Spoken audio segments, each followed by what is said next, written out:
¿Qué tal? ¿Cómo están? Buenas tardes. Bienvenidos a la redacción abierta a las 7 de la tarde en la península ibérica, incluido el Principado de Asturias, que tenemos aquí a Roberto Hernández Granda. Granda es una población de Asturias, igual que Huesca, que es mi segundo apellido, es una población de Aragón. Hay multitud de apellidos que ustedes piensan que, en fin, que son un nombre propio y en realidad son de localidades de nuestro país. Aquí tenemos a un asturiano. ¿Qué tal? Roberto, ¿qué tal? Roberto Hernández Granda, ya saben ustedes. Un placer. Lo conocen porque es del Club de los Viernes, porque pertenece también a ese grupo que se ha formado en Asturias contra la imposición del bable. Contra la imposición del bable. Que aquí tenemos a otro asturiano que es favorable a la imposición del bable. Él no lo dirá como la imposición, él hablará de la cooficialidad. Pero Roberto es contrario. Tiene sus razones y nos las explicó hace unas cuantas semanas. Hoy vamos a hablar con Roberto de varios asuntos. Te voy a preguntar, tengo una pregunta que hacerte sobre el bable porque ha habido novedades últimamente, sí. Pero vamos a hablar principalmente de política nacional y el fenómeno Vox, que he hablado con casi todos los invitados y todos los analistas que se pasan por aquí, pero contigo aún no había tenido tiempo. Vengo a hablar del mismo fenómeno, pero con un grupo de WhatsApp de amigos y ya vengo ya caliente con la cabeza, o sea que ya vengo preparado, sí. ¿Y qué, favorables o hostiles a Vox? Hay de todo. Muy hostiles. Muy hostiles. Pero claro, son pro Podemos, entonces no. Bueno, entonces no cuentan. No. Bueno, sí, por personaje así. Tienes que saber que hay un 15% según la última de voto que viene, es decir, en las anteriores elecciones andaluzas, el pasado 2 de diciembre, Podemos perdió muchísimos votos, la mayoría se fueron a la abstención, pero de los que se repartieron entre el resto de partidos, el partido que más votos robó a Podemos no fue el Partido Socialista, ni siquiera Ciudadanos, fue Vox. Que es una cosa a tener en cuenta, es un fenómeno que se está produciendo en otros muchos países. Yo creo que tiene explicación, pero... Y la vamos a abordar. Bueno, vamos a hablar, como digo, con Roberto Hernández Granda de actualidad política, vamos a hablar de Vox, vamos a hablar también un poquito sobre lo que está ocurriendo en Asturias con el bable o lo que puede ocurrir, y vamos a hablar también con Alex Lajein, además durante bastante tiempo, de un fenómeno del que él es experto, que es el canibalismo. ¿Ah, sí? No sé si te suena esta isla en la India que se llama Northern Island, creo que se llama, con una serie de caníbales. Se tenía del norte, puede ser, algo así. Pertenece, sí, a una región india y la isla creo que se llama... Bueno, nos lo va a decir Alex Lajein. Tiene unas costumbres gastronómicas muy particulares. Muy particulares, le gusta la carne humana. Entonces, pues en fin, es peligroso acercarse por allí. Hace un par de semanas se acercó un misionero australiano, creo que era, y se lo papearon. Ya. Se lo papearon. Entonces vamos a hablar de canibalismo, no solo de lo que ocurre en esa isla, sino de la antropofagia a nivel histórico y cómo es vista con los ojos de la actualidad. Pues me quedo a escuchar entonces. Va a ser muy interesante, sí. Antes me gustaría que supieran todos ustedes que el Grupo Fuertes, del que le venimos hablando desde hace bastante tiempo, es un grupo de alimentación, uno de los más fuertes que tenemos en nuestro país, pues acaba de poner en marcha un programa de formación de nombre Business Talent. Se trata de una de las líneas de acción incluidas en la cátedra Grupo Fuertes de Excelencia Empresarial, orientadas a fomentar el talento empresarial entre el alumnado de la Facultad de Economía y Empresas de la UMU, que es la Universidad de Murcia. La cátedra del Grupo Fuertes de Excelencia Empresarial ha puesto en marcha el programa formativo Business Talent dirigido a los alumnos más destacados de los últimos cursos de la Facultad de Economía y Empresa de la UMU. El objetivo que persigue con esta iniciativa es fortalecer habilidades sociales y de comunicación, desarrollar capacidades directivas, así como formarlos en nuevas tecnologías de gestión empresarial. El programa formativo de 10 semanas, que dará comienzo el próximo año, 2019, es totalmente gratuito para los alumnos seleccionados y se trata de una apuesta por mejorar la empleabilidad de los graduados de la Universidad de Murcia, ya que permite establecer una conexión directa entre la realidad empresarial y el día a día académico de los estudiantes. Este proyecto es una de las líneas de trabajo incluidas en la cátedra para facilitar la incorporación al mundo laboral de los estudiantes más destacados de la mencionada facultad y que se completa con prácticas en la empresa, la participación en programas de desarrollo internacional para la búsqueda de la excelencia empresarial y la realización de investigaciones y estudios. Grupo Fuertes tiene constituidas 2 cátedras en la UMU, la vinculada a la Facultad de Economía y Empresa, y la otra de Seguridad y Sostenibilidad Alimentaria de la Facultad de Veterinaria, para fomentar la innovación e internacionalización y aplicar los resultados del conocimiento a la actividad empresarial. Estas actuaciones son un ejemplo de la estrecha relación que esta compañía tiene con la institución docente en el ámbito del I+D+I. Este grupo empresarial, el Grupo Fuertes, ya lo conocen, es un referente internacional del gran consumo gracias a un potente núcleo de empresas agroalimentarias y a un conjunto de inversiones diversificadas que garantizan su solidez y su futuro. Con 7.000 empleados directos, 50.000 indirectos y una facturación que se supera los 1.600 millones de euros, la filosofía empresarial de la compañía está basada en la mejora constante, la reinversión, el desarrollo sostenible y el compromiso social. Esa es la realidad agroalimentaria de nuestro país, en concreto de la región de Murcia, con una de las empresas punteras, el Grupo Fuertes, que ya ven ustedes que su actividad trasciende el sector alimentario al que pertenece y propone colaboraciones y ayudas a alumnos, los más brillantes de la Universidad de Murcia. Roberto, en la tierra de la que tú vienes también hay importantes empresas agroalimentarias, como por ejemplo hay una que está muy extendida en nuestro país y es muy querida, que es Central Lechera Asturiana. Pues sí, muy extendida además, como tú bien dices. Yo aquí en Madrid, siempre que puedo, la compro. La leche, saben ustedes que es uno de los principales activos en realidad de todo el norte de España, pero principalmente también de Asturias. Y hay algo de vuestra gastronomía que ha sustituido a la fabada como el icono de la gastronomía asturiana. ¿Cachopo? Es el cachopo, efectivamente. Esto que en realidad no tenía mucha tradición. Esto hasta hace 4 o 5 años no era, en fin... No había cruzado la frontera del Pajares, pero yo creo que lo hizo famoso el que ahora es también famoso empresario, o sea, desgraciadamente famoso, el rey del cachopo. El rey del cachopo, efectivamente, que presuntamente asesinó a su novia. ¿Tú crees que fue él el que lo puso de moda? Yo creo que ya...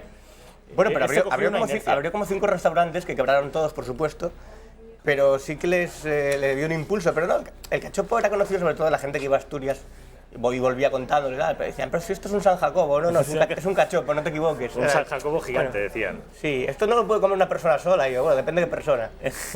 ¿Tú te lo comes solo? Sí, tengo mucha hambre, sí. Bueno, como les decía, Roberto Hernández Granda es colega de profesión, es periodista, es liberal, en tanto que pertenece al Club de los Viernes, esa asociación de liberales de toda España que tiene su génesis en Asturias, ¿no es así? Sí. Uno de cuyos responsables es Javier Jové, y que vienen por aquí, por ejemplo, ayer estuvo Daniel Rodríguez Asensio, y yo los traigo a todos porque son, al margen de que yo comparta o no, o ustedes compartan o no, todo lo que dicen, que la mayoría sí, porque son todos gente muy brillante. Muy maja, además. ¿Sí? Y gente muy maja, y muy simpáticos y muy entregados. Roberto, en primer lugar, porque tú además de ser liberal, de pertenecer al Club de los Viernes, perteneces, como digo, estás muy activo en la lucha contra lo que consideráis una imposición en ciernes que se viene encima. Se viene. Que es la imposición del bable, de lo que llaman los nacionalistas el idioma asturiano. Sí. Ha habido novedades y además las habéis denunciado en el grupo contra la cooficialidad. ¿Cuál es esa novedad? Que parece que quieren meter el idioma o los idiomas, ellos tienen la teoría de que no es un bable, son muchos bables, por la puerta de atrás. Sí, van a saco, lo van a querer que la sociedad, cuando se dé cuenta, ya lo va a tener ahí. Entonces nosotros estamos intentando denunciarlo por todos los medios que tenemos a nuestra disposición, sobre todo en redes sociales, medios de comunicación que nos acepten artículos o notas de prensa. Y es terrible porque, por ejemplo, el anterior presidente, o sea, el que todavía es presidente del Principado de Asturias, Javier Fernández, está en contra de eso, pero lo están haciendo una cama tan tremenda que se va a tener que lavar las manos, como él ya está perdiendo el poder, digamos, le queda muy poco en el poder, los que llegan tienen otras intenciones aviesas. Entonces, me temo que lo van a intentar colar en el Parlamento asturiano y no sé en qué va a pagar. Es que el futuro es incierto. Podemos fijarnos en otras comunidades que han tenido lenguas cooficiales y que han desarrollado luego un brote nacionalista, digamos, semejante o a la par. Y en ese espejo nos tenemos que mirar.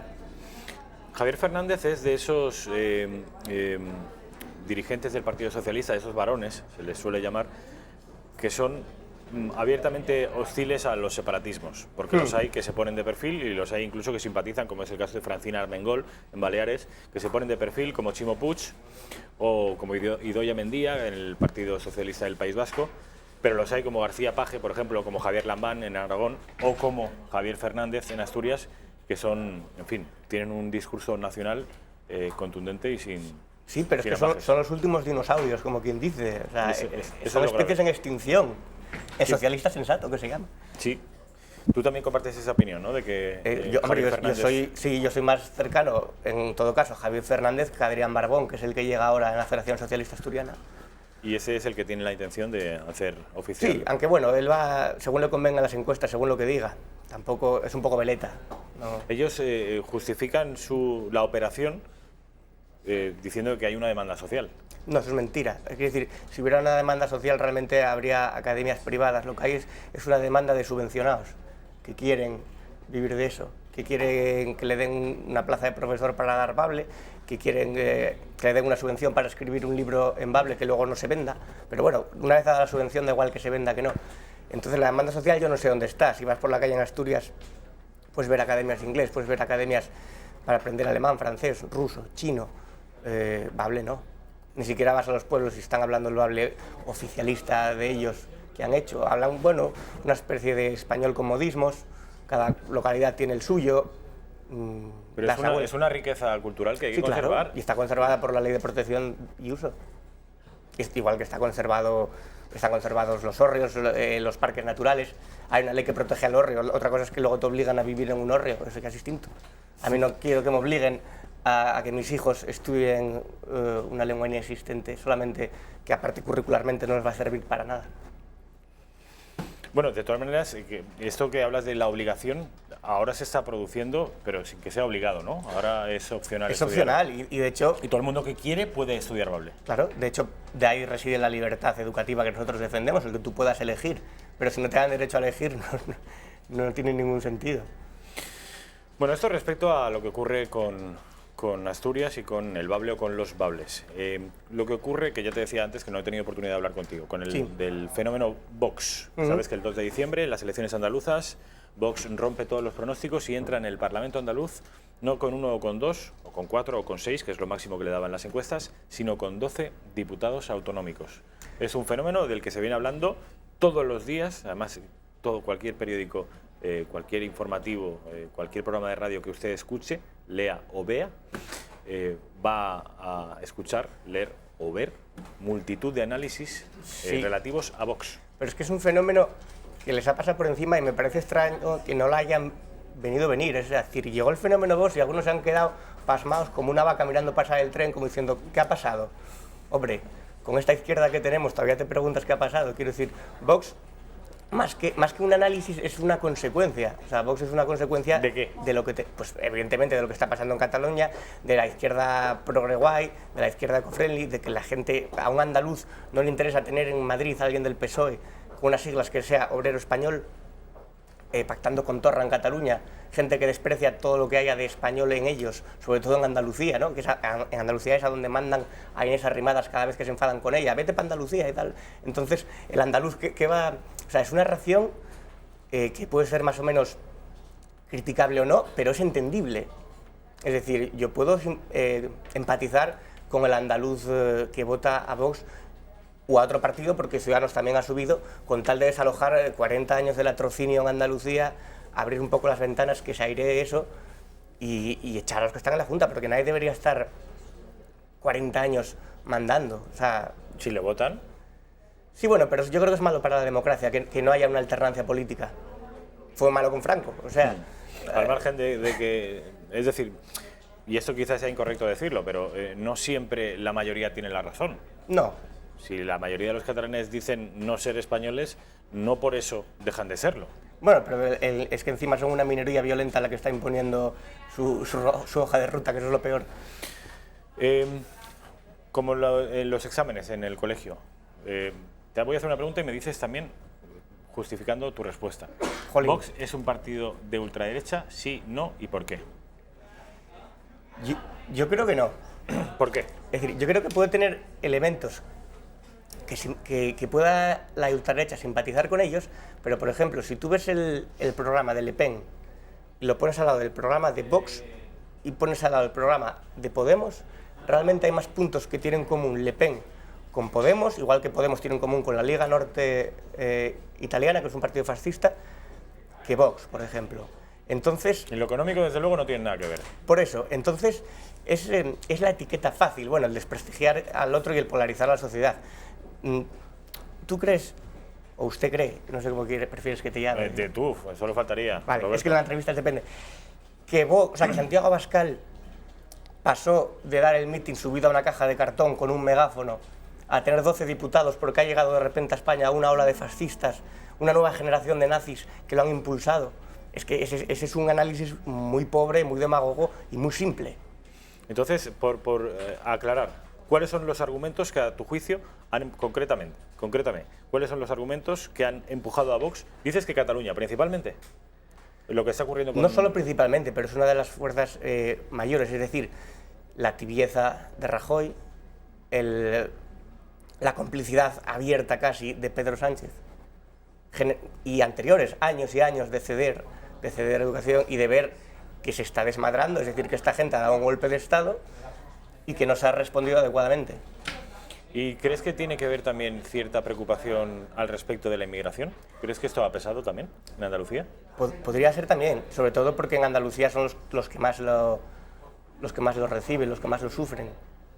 Y, por ejemplo, lo que llaman la ideología de género, en Vox se refiere a la ideología de género, es una ideología de límites confusos, más o menos, sí, es vaporosa, pero vendría a decir que el feminismo se ha excedido en sus planteamientos hasta el punto de que el hombre ha quedado criminalizado. Bueno, el feminismo moderno de la tercera ola o de la cuarta ola que llama, no hay que confundir evidentemente con el feminismo clásico que buscaba una igualdad real, o un feminismo que esté formado por mujeres inteligentes, lúcidas, que saben salir adelante, que luchan de verdad por una igualdad. Luego hay un feminismo que es un poco cutre, un feminismo que es ignorante, por así decirlo, el de miembros y miembros, el de portavozas, el que quiere censurar canciones, el que quiere imponer su nuevo dogma. En ese sentido, Vox sí que tiene un nicho de votantes ahí, precisamente por el tema de, lo diga Santiago Abascal o quien sea, la violencia de género es inconstitucional en el momento que acaba con la presunción de inocencia. O sea, ninguna persona, nadie puede estar una noche o 2 noches, si te cae en fin de semana, en el calabozo por una acusación que no vaya acompañada de pruebas. Es decir, solamente tu palabra contra la mía y ¡pum!, te llevan esposado, la Guardia Civil, la policía y vas para adentro. Es decir, ya no soy yo el que tengo que demostrar que eres culpable, claro, eres tú el que tienes que demostrar tu que eres inocencia. inocente. O sea, se carga... Voltea totalmente el sistema judicial y la presunción de inocencia. Entonces es algo terrible y ahí Vox pues sí que coge el desencanto de tantos hombres y mujeres y jueces que están denunciando esto.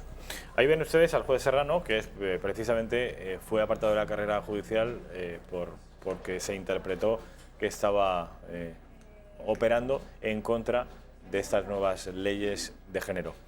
Quiero que escuches al expresidente Aznar describir a Vox, porque hoy le han hecho una entrevista en el diario El Mundo y se refería a Vox así.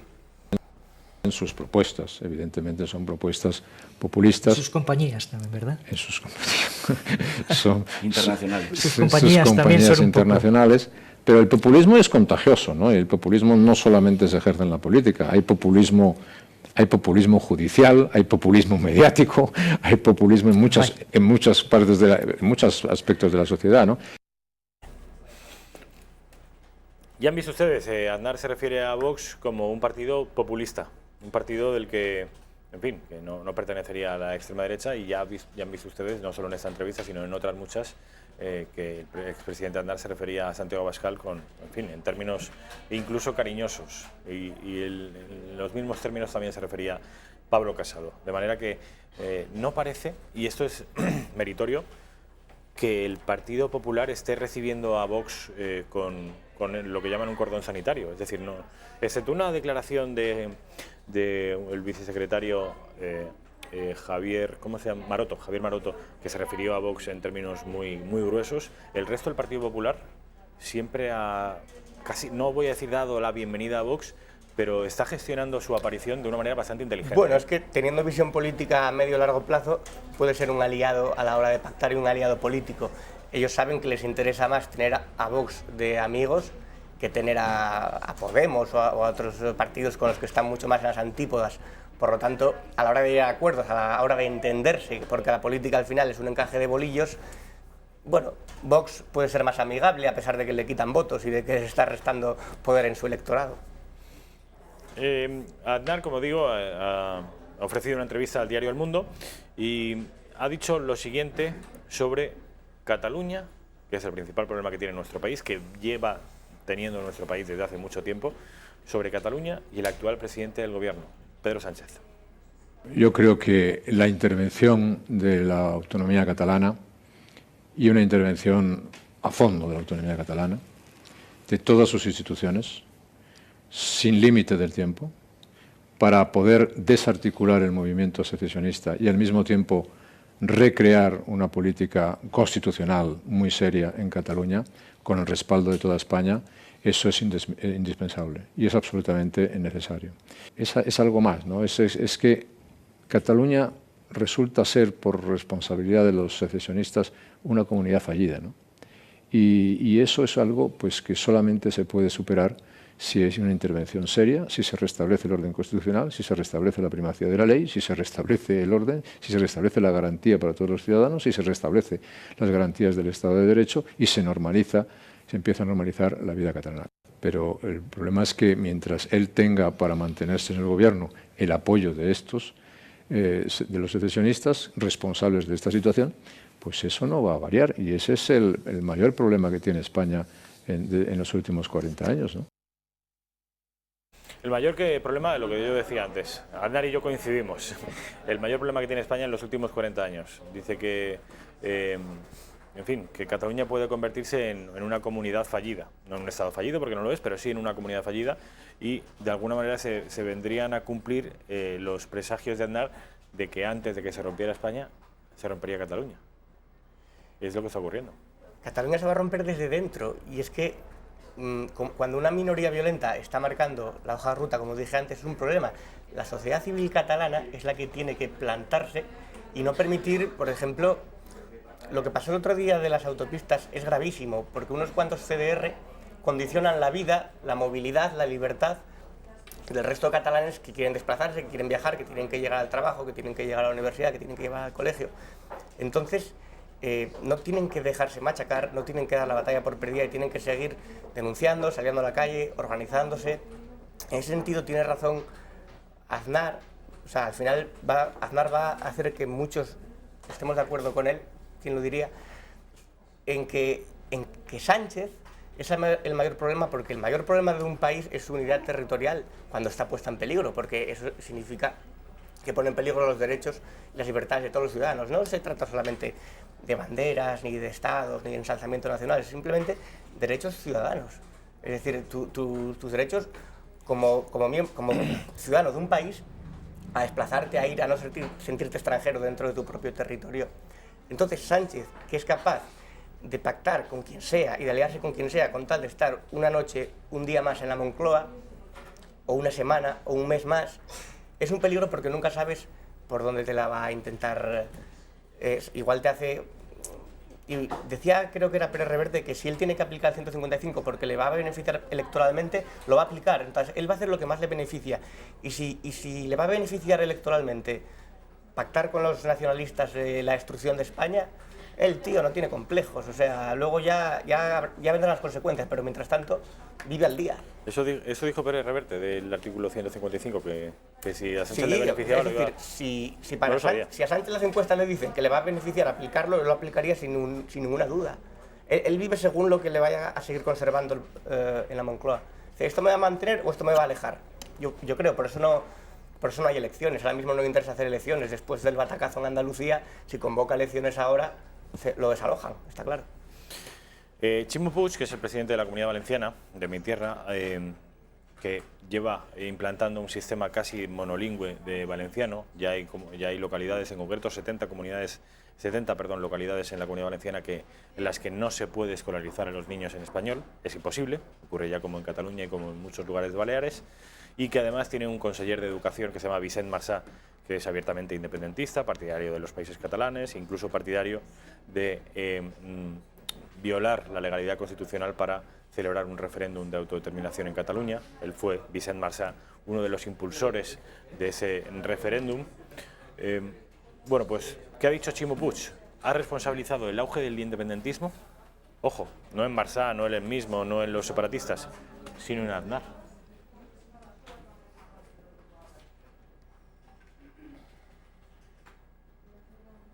Raquel, ¿podemos ver el vídeo? No, es Puig, Aznar ha creado el independentismo. Y si ya lo podemos escuchar... Bueno, afortunadamente el señor Aznar no es el presidente del gobierno, es una gran ventaja. El señor Aznar contribuyó bastante al crecimiento del independentismo, contribuyó de una manera bastante activa.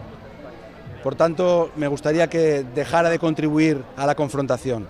Sería algún servicio importante a este país. Bueno, ya has visto a Ximo Puig imputándole la responsabilidad del independentismo o de gran parte de la responsabilidad en Aznar, que hace 14 años que está fuera de la política. Ya. Sí, bueno, Aznar contribuyó en el momento en que siguió cediendo a Pujol, en el que siguió mandando competencias y en el que pactó su poder con los nacionalistas a cambio de él llegar al poder antes de tener la mayoría absoluta. Es decir, todos son un poco culpables, o todos somos un poco culpables, porque en democracia todos influimos en esta deriva. Lo que pasa que, bueno, realmente la verdadera culpabilidad está en quien ha adoctrinado a los niños desde pequeños y en quien ha vendido el discurso maniqueo de buenos y malos, de catalanes autóctonos y charnegos, el que ha creado esa crispación social. Eso es terrible, dividir a la sociedad de esa manera, o la responsabilidad de Torra de hablar de la vía eslovena, que es la guerra realmente, es muy grave, es muy irresponsable. No debería permitirse que alguien proponga o simplemente insinúe que pueden tomar las armas para desmembrar un país. A mí me parece, hoy por hoy, en el 2018 y en Europa, que no ha pasado algo así desde los Balcanes. Desde los Balcanes, efectivamente, y es la vía a la que se refiere Torra, los Balcanes, porque la guerra de Eslovenia provocó 60 muertos, duró solo 10 días, y esto es trágico, 60 veces trágico, tantas veces como muertes hubo, pero es que fue la espita por la que acabó desencadenándose la matanza en todos los Balcanes. Y además, permite que lo diga, es que la gente como Torra, si pasara algo así, son los primeros en salir corriendo. Es decir, si de verdad pasa un conflicto, Torra es el primero que se larga a Bruselas o donde sea, y los que van a pagar el pato es la carne de cañón, los CDR que están en primera línea, los que se van a llevar toda la parte negativa. Ellos son, o sea, Torra, Puigdemont, que ya se fue, y los que están aquí se van a largar como conejos corriendo en el momento que de verdad vean las orejas al lobo. Por eso él es irresponsable en el sentido de que sabe que sus consecuencias no son tan graves para él como para la gente que a los que van a mandar ahí, a los fanatizados, a los que van a mandar al frente entre comillas, como carne de cañón a que lleven los palos o a que lleven lo que sea. Bueno, yo tengo la sensación de que en los últimos días, y sobre todo a raíz de la apelación a esa vía eslovena, el gobierno de España está poniendo un poco pie en pared y parece que está despertando. No sé si es a raíz de esa vía eslovena o porque con las elecciones andaluzas le están viendo las orejas al lobo y comprobando que sus votantes quieren más a España de lo que la quieren ellos mismos. Vean lo que dice la vicepresidenta Carmen Calvo, la ministra portavoz, además es ministra de Educación, Isabel Celaá, sobre Cataluña y Torra. Cuando el presidente Torra visitó la Moncloa, nadie hizo ninguna delimitación de las posibilidades de temas que él pudiera tocar. Es decir, aquí no hay censura previa, Pero ciertamente el presidente de Gobierno hablará sobre lo que es el encauzamiento del conflicto para Cataluña, que no es otro sino diálogo dentro de la Constitución. Es decir, autogobierno, diálogo entre catalanes, diálogo dentro de la Constitución. No hay otra salida. Ese es el trabajo que este Gobierno está haciendo, que es encauzar el conflicto de Cataluña a través del diálogo político dentro de la Constitución. Y eso lo dijimos desde el primer día. Yo misma dije, con la Constitución en una mano y el diálogo en otra. Hombre, está muy bien. Que hable de la Constitución cuando llevan años saltándose a la torera y no han intervenido ni hecho nada. Entonces, que ahora la reclame, pues, a ver. Además, es justo lo que hacía el Partido Popular y que ellos tantos criticaban. Es decir, oiga, ustedes solo están hablando de la Constitución, Constitución, Constitución. Bueno, pues es lo que está empezando ya a hacer Pedro Sánchez y el Gobierno, comprobando, como están, que es difícil contentar a quien nunca se va a contentar, que es el separatismo. Es decir, de nada vale el diálogo con una persona que tienes enfrente y que no va a aceptar nada que no sea la secesión. Entonces, es muy difícil y parece que esta gente se está ya cayendo del guindo. Ya no sé si por la fuerza de los hechos o por el descalabro electoral que han tenido en Andalucía y que pueden tener en el resto de España. Ahora falta que se den cuenta de que el nacionalismo es un negocio también. Entonces, y que están utilizando la bandera, la señera y la estelada para cubrir demasiada corrupción. Y claro. La cartera para tapar la bandera para tapar la cartera, que decía Javier Nart. Bueno, Pedro Sánchez. Saben ustedes que el Gobierno de España, el día 21 de diciembre, que es la semana que viene, tiene intención de celebrar un Consejo de Ministros, moverlo de Madrid a Barcelona, tal y como se hizo antes con Sevilla. Esto es algo muy sano, mover la capitalidad de España a diferentes ciudades y celebrar en ellas, puesto que todas son España, exactamente lo mismo que Madrid o que Valladolid, son Sevilla, Barcelona u Oviedo. Bueno, pues el día 21 tiene el Gobierno intención de celebrar su Consejo de Ministros en Barcelona.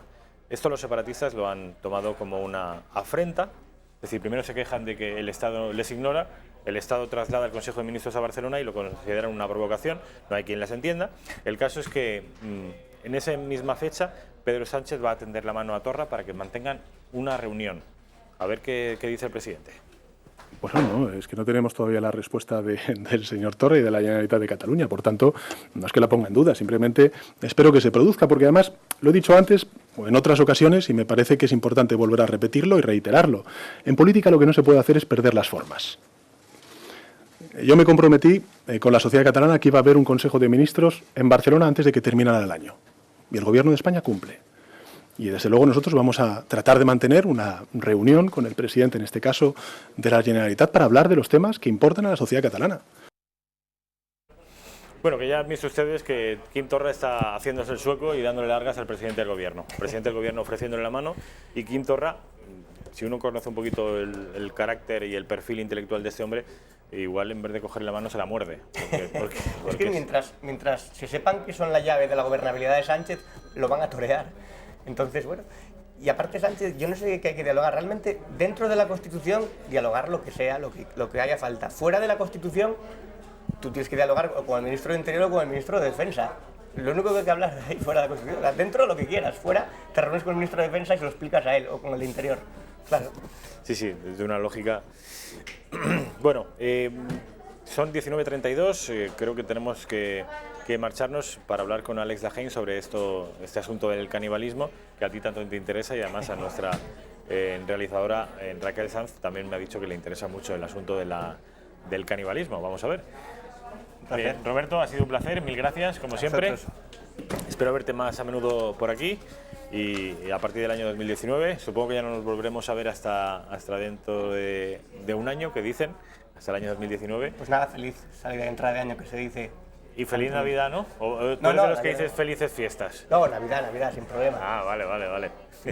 Es que vamos a hacer un especial, vamos a grabar y vamos a emitir durante las fechas navideñas un especial en Intereconomía que precisamente va a abordar este tipo de controversias en torno a la Navidad llamada tradicional, la blanca Navidad y la laica Navidad. Una Navidad que, a juicio de muchos, vendría desnaturalizándose y vendría despeñándose por una especie de pendiente laica, y ejemplo de lo cual sería, por ejemplo, la celebración navideña en las llamadas ciudades del cambio, es decir, Madrid, Barcelona, estos belenes tan raros que pone Ada Colau, las luces ya sin ningún motivo navideño originario, y en fin, esto de felicitarse las fiestas o las vacaciones y evitar deliberadamente, porque cuando se hace por costumbre o por inercia no tiene ninguna lectura política, pero hay veces que según qué políticos procuran evitar la palabra Navidad por considerarlo, en fin, improcedente en un Estado laico. Sí, pero yo creo que seas o no religioso es una cuestión cultural, no hay problema en decir Navidad. Luego ellos no tienen problema en decir Feliz Ramadán, entonces no sé por qué. Exactamente. En ese programa vamos a abordar también ejemplos de cómo algunos líderes de izquierdas no tienen problemas en celebrar el Ramadán y en felicitarlo, pero sí tienen enormes problemas para pronunciar la palabra Navidad. ¡Feliz Navidad! ¡Feliz Navidad!